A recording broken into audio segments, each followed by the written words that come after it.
Muitos millennials, os jovens americanos, estão fascinados com o socialismo.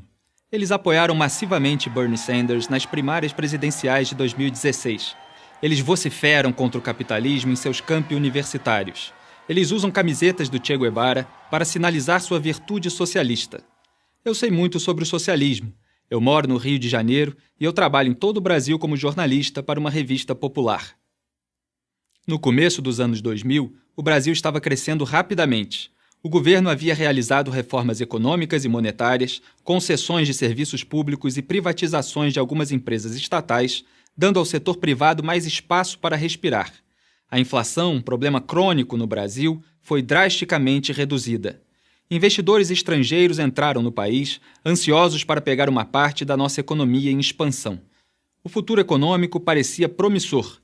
Mas hoje nossa economia está em ruínas, o desemprego e a dívida são enormes e políticos poderosos estão sendo investigados e presos por envolvimento nos maiores escândalos de fraude e corrupção da história do país. O que aconteceu? Em 2002, um político socialista chamado Lula da Silva concorreu à presidência. Ele era um socialista, mas posou como um tipo moderno e legal de socialista. Ele seria o político que acabaria com as divisões nacionais e uniria a todos. Ele até tinha um apelido, Lulinha, Paz e Amor. Mas a velha mensagem sobre a necessidade de redistribuição de renda para diminuir a desigualdade social ainda estava lá. A mídia, a elite acadêmica e celebridades garantiram aos brasileiros que, distribuindo o dinheiro dos ricos aos pobres, os pobres poderiam finalmente ficar mais ricos. Mas os únicos que realmente ficaram ricos foram Lula e seus amigos empresários e políticos. Isto só piorou com a sua sucessora Dilma Rousseff.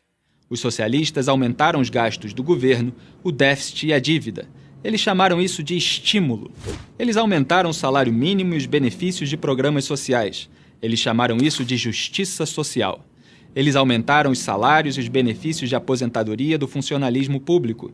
Eles chamaram isso de investir no futuro. Eles criaram e distribuíram milhares de cargos no governo e nas estatais como favores a seus aliados políticos. E eles chamaram isso de governabilidade. Isto funcionou por algum tempo.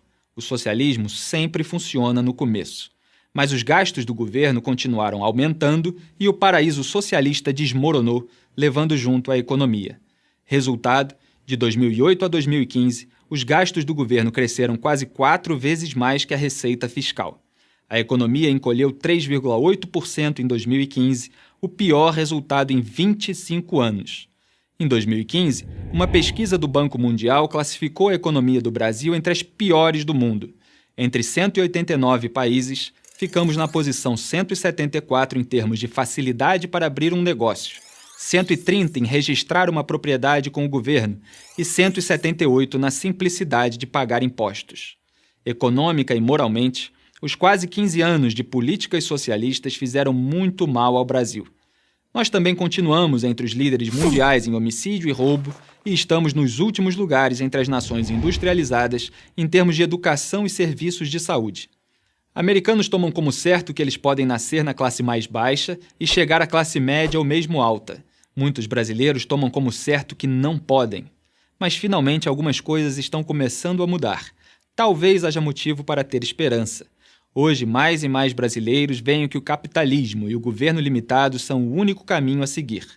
Felizmente para o Brasil, tribunais federais tornaram Lula réu em vários processos por corrupção, participação em organização criminosa, tráfico de influência, lavagem de dinheiro e obstrução da justiça. Os procuradores disseram que Lula montou e comandou uma propinocracia. Dilma, que herdou esta propinocracia, sofreu o impeachment anos depois por falsificar as contas do governo e usar ilegalmente dinheiro de bancos estatais para financiá-lo. Esta crise levou o novo governo a congelar os gastos federais, reduzir o papel do governo em empresas estatais e incentivar parte do enorme quadro de funcionários delas a pedir demissão. Ninguém sabe se essas medidas básicas serão suficientes para resgatar o Brasil economicamente. Honestamente, os danos foram tão grandes que talvez levem décadas para o país se recuperar. Mas se conseguirmos, não será o socialismo que irá nos salvar. Millennials americanos, tomem nota. Eu sou Felipe Moura Brasil para Prager University.